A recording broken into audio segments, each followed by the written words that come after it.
அஸ்ஸலாமலைக்கும் everyone. நீங்க ஜித்தால இருக்கீங்களா? இந்த ஈதுக்கு ஒரு பெஸ்ட்டான குவாலிட்டில அபாயா வாங்கணும்னு நெனச்சீங்கன்னா, இந்த செராஃபி மாலுக்கு விசிட் பண்ணி பாருங்க. ஃபர்ஸ்ட் ஃப்ளோர்லேருந்து 3 ஃப்ளோர் வரைக்கும் ஃபுல் அண்ட் ஃபுல் அபாயா கலெக்ஷன் தான் இங்க. இங்க 200க்கும் மேல அபாயா ஷாப் இருக்கிறதுனால, நீங்க எக்ஸ்பெக்ட் பண்ணி வாங்கணும்னு நெனைக்கிற அபாயாஸ் எல்லாமே இங்க அவைலபிளா இருக்கும். நீங்க கலர் அபாயா லவரா இருந்தீங்கன்னா, அதுக்குமே இங்க ஏகப்பட்ட கலெக்ஷன் இருக்கு. ஒரு பெஸ்ட் குவாலிட்டில ரீசனபிள் பிரைஸ்ல அபாயா வாங்கணும்னு நெனச்சீங்கன்னா, இந்த செர்ஃபியா மாலுக்கு விசிட் பண்ணி பாருங்க.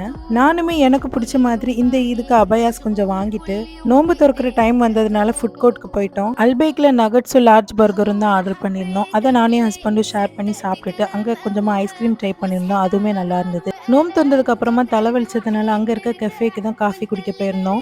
காஃபி கூடவே அங்கே ஒரு சீஸ் கேக்கும் ட்ரை பண்ணியிருந்தேன். சாப்பிட்றதுக்கே செம்ம எம்பியா ரிச் அண்ட் ஃப்ளேவர்ஃபுல்லாக இருந்தது. அல்ஹம்துலில்லாஹ் இப்படி தான் எங்களோட டேட் அண்ட் ரமதான் போச்சு. இந்த வீடியோ உங்களுக்கு பிடிச்சிருந்ததுன்னா லைக் பண்ணுங்க, ஷேர் பண்ணுங்க, மறக்காம என்னோட யூடியூப் சேனலையும் சப்ஸ்கிரைப் பண்ணிக்கோங்க.